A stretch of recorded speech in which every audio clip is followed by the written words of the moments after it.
পড়ার বিষয় পক্ষ থেকে বলছি, তোমরা যারা নেতাজি মুক্ত বিশ্ববিদ্যালয় ইউজি অর্থাৎ বিভিন্ন বিষয়ে গ্র্যাজুয়েশন করছো অনার্স নিয়ে, তাদের 14ই নভেম্বর অ্যাসাইনমেন্ট জমা নেওয়া শুরু হয়ে গেছে। অনলাইনে যে 20 নম্বরের অ্যাসাইনমেন্ট হয় 21শে নভেম্বর অর্থাৎ কাল দুপুর 2টো পর্যন্ত হবে। তা বুঝতেই পারছো বেশ কিছু অ্যাসাইনমেন্ট বাকি আছে। আমরা এর জন্য ভিডিওটা যতটা পাচ্ছি ছোট করে করছি। তবে আমরা পড়ার বিষয় পক্ষ থেকে শুধু তোমাদের বেশ কিছু সাজেশান দিয়েছি এবং বেশ কিছু নোটসও দেওয়া আছে। আর পরবর্তীকালে পরীক্ষার 1-1.5 মাস আগে একটা ফাইনাল সাজেশান দেবো, যার থেকে তোমরা কিন্তু অবশ্যই পরীক্ষায় কমন পাবে। তাই চলো শুরু করি। জিই এসও 11 ক্ষুদ্র ঐতিহ্য কী? আঞ্চলিক ঐতিহ্য। সার্বজনীনকরণ এবং প্রাদেশিকীকরণ এই ধারণাটি কার? McKim Marriott. 3 নম্বর, এশিয়াটিক সোসাইটি অব বেঙ্গলের প্রথম সভাপতি কে ছিলেন? Sir William Jones. 4 নম্বর, ভারত শাসন করতে ব্রিটিশরা কোন নীতি গ্রহণ করেছিল? ভাগ করে শাসন করো অর্থাৎ ডিভাইড অ্যান্ড রুল নীতি। আমরা 4টে অপশন থাকে জানো এমসিকিউতে। আমরা শুধু সঠিক অপশনটাই নিয়ে এসেছি, কারণ সময়ের ব্যাপার আছে, বুঝতেই পারছো, কারণ বেশ কিছু অ্যাসাইনমেন্ট বাকি আছে, অনেক শিক্ষার্থীরা বারবার বলছে। যাই হোক, 5এরটা দেখো, কিংশিপ অ্যান্ড ম্যাজিক বইটি কে লিখেছেন? Ruby Fox. 6 নম্বর, কেন ব্রিটিশরা ভারতীয় সমাজের অধ্যয়ন শুরু করেছিল?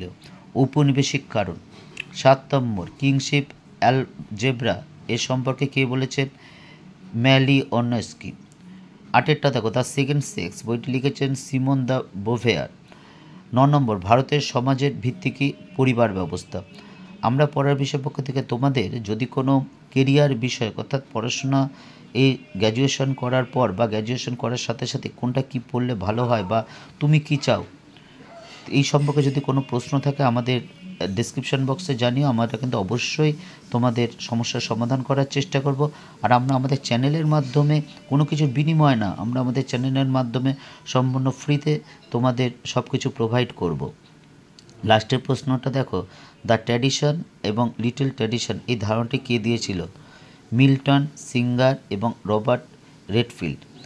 এই ছিল পরের বিষয় পক্ষ থেকে 2024 সালের অ্যাসাইনমেন্ট জিএসও 11 অ্যাসাইনমেন্টের 10টি সঠিক উত্তর।